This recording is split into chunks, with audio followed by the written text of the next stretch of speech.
They're off. Betfair Sprint Cup Day underway with the listed Ascendant Stakes over a mile. Lion of War, the Claret Silks, got out well, and Naval Power takes the early trail, dropping into second, with Dancing Magic, the orange cap, tracking the leading pair towards the far turn. Captain Winters in behind the leading half of the field, Yellow Jacket for Andrea Atzeni, racing just ahead of Seeking Gold with the pink cap, and Dark 30, the early back marker. So into the bend they go at the end of a quarter of a mile, and it's Lion of War dictating here to Dancing Magic, just shading second now to the free-going Naval Power. Buick against the running rail, trying to get him settled in behind the leading duo. Seeking Gold, pink cap, now just edging up into fourth ahead of Captain Winters, and the last on straightening will be Dark 30.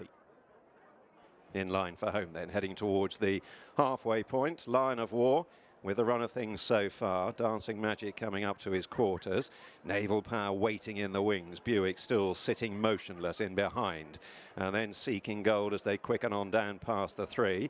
Couple lengths away to Captain Winters, still at the back of the field. Dark 30 away to the left. And now Buick just has to look for an out in behind on Naval Power. He's got nowhere to go at this stage, and he's having to work away, trapped in a pocket as Lion of War quickens up inside the last two. Furlong and a half to go. Lion of War brushing the rail, being tackled by Dancing Magic. Seeking Gold, pink cap out wide. Now Buick begins to muscle through on Naval Power, who hits his stride, comes up sides, noses ahead, and begins to forge on inside the last 100 yards. He had to wait for the gap, but he asserts, and he remains unbeaten.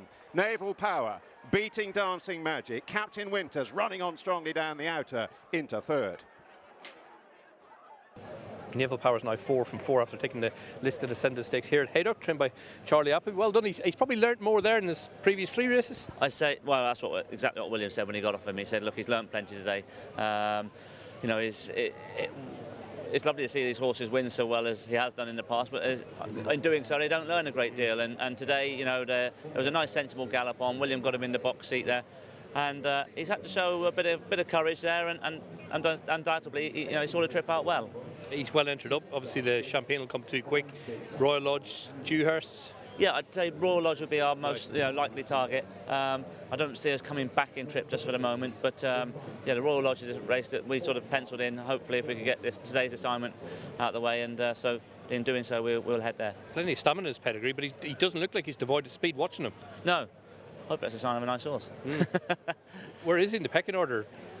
Look, he's hard to assess because he's a horse that started off his career there at Yarmouth with doing some sensible work. Now, he wouldn't be a flashy worker. To be honest, he was leading a lot of the 2-year-olds and early doors there because he was just such a straightforward little horse. And you know, he didn't surprise us when he won, but he pleased us. And from there on, he's done nothing but sort of progress. Most notably, obviously, on the racetrack, rather more so than at home. Big week next week. New London, favourite for the last classic of the season, the St Ledger High C. Yeah, great order. Worked well this morning. Delighted with what we saw. The plan was always to go straight there after the Gordon there. You know, he's a horse that we know comes into the races well fresh, so he had a nice break, and he's done everything that's been asked of him. And Adyar, we're going to see him back? Yeah, again, worked very well this morning. Delighted with him, and looking forward to getting him back on track. We muted about there going to Kempton, but you know, over the last couple of weeks we just felt that the mile and a half there on the track striding a bit slow at the minute might not just suit him for his first start. So therefore this conditions race over the mile and a quarter on hopefully some decent ground will suit him down to the ground well.